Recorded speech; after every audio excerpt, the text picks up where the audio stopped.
আপনি কি জানেন সবচেয়ে ভয়ঙ্কর কষ্টটা কি? কেউ আপনাকে কষ্ট দিচ্ছে এটা না, সবচেয়ে ভয়ঙ্কর কষ্ট হলো নিজের চোখে নিজেকে ধীরে ধীরে ভেঙে যেতে দেখা। প্রতিদিন একই জীবন, একই হতাশা, একই ফ্রাস্ট্রেশন, আর মনে মনে একটাই প্রশ্ন, আমি এমন হয়ে গেলাম কিভাবে? আপনি অলস নন, আপনি অযোগ্য নন, আপনি দুর্বলও নন, আপনি শুধু ক্লান্ত, অনেক বেশি ক্লান্ত। ভুল অভ্যাসে আটকে পড়ে নিজেকে হারিয়ে ফেলেছেন। রাতে শুয়ে থাকেন, চোখ বন্ধ করলেও ঘুম আসে না।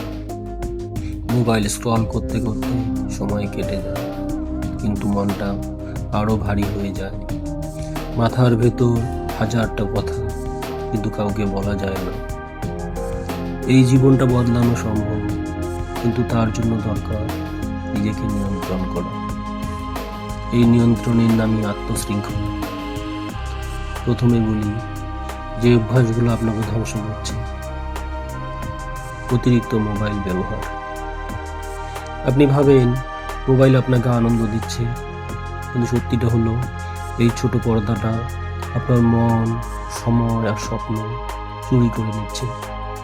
একটার পর একটা ভিডিও, একটার পর একটা দিক, আর আপনার জীবন এক জায়গায় দাঁড়িয়ে। গভীর রাতে জেগে থাকা। রাত জাগা মানে শুধু ঘুম নষ্ট না, রাত জাগা মানে পরের দিনের শক্তি, মনোযোগ, আত্মসম্মান সব নষ্ট। নিজেকে অন্যের সাথে তুলনা। ও এগিয়ে গেছে, ও সফল, ও সুখী, আর আপনি? এই তুলনাটাই আপনার আত্মবিশ্বাসকে ধীরে ধীরে মেরে ফেলছে। নিজের সাথে খারাপ কথা বলা। আপনি নিজেকেই বলেন, আমি কিছুই পারি না, আমার দ্বারা হবে না। আপনি জানেন কি, আপনার মস্তিষ্ক এই কথাগুলো বিশ্বাস করে নেয়। এবার বলি, যে অভ্যাসগুলো আপনাকে আবার দাঁড় করাবে। ভালো অভ্যাস। সকালে ওঠার অভ্যাস।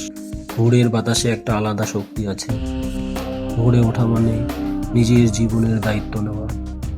শুরুতে কঠিন লাগবে, কিন্তু এই একটা অভ্যাস পুরো জীবন বদলে দিতে পারে। ছোট লক্ষ্য তৈরি করা। ডিপ্রেশনে বড় স্বপ্ন কাজ করে না, আর শুধু বলুন আর 10 মিনিট হাঁটবো, এইটুকুই যথেষ্ট। ছোট জয় ধীরে ধীরে বড় বিশ্বাস তৈরি করে।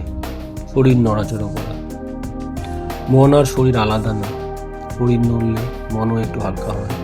হাঁটুন, শ্বাস নিন, ঘাম ঝরান, এটা ওষুধের থেকেও শক্তিশালী।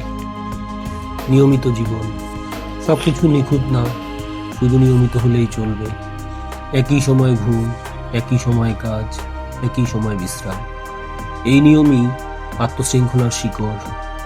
নিজের সাথে সময় কাটানো। সবসময় শব্দ নয়, সবসময় মোবাইল নয়। দিনে কিছুক্ষণ চুপচাপ বসুন, নিজেকে প্রশ্ন করুন, আমি আসলে কি চাই? কৃতজ্ঞতা।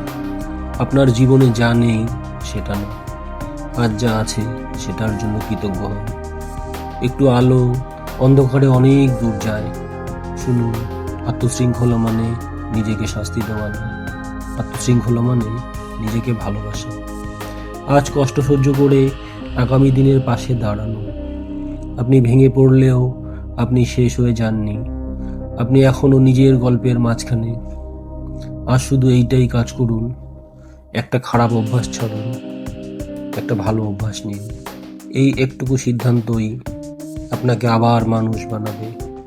যদি আপনি আজও শুনছেন, তার মানে আপনি এখনো হাল ছাড়েননি। নিজেকে বলুন, আমি আবার শুরু করব, কারণ আপনি পারবেন, আপনি অবশ্যই পারবেন।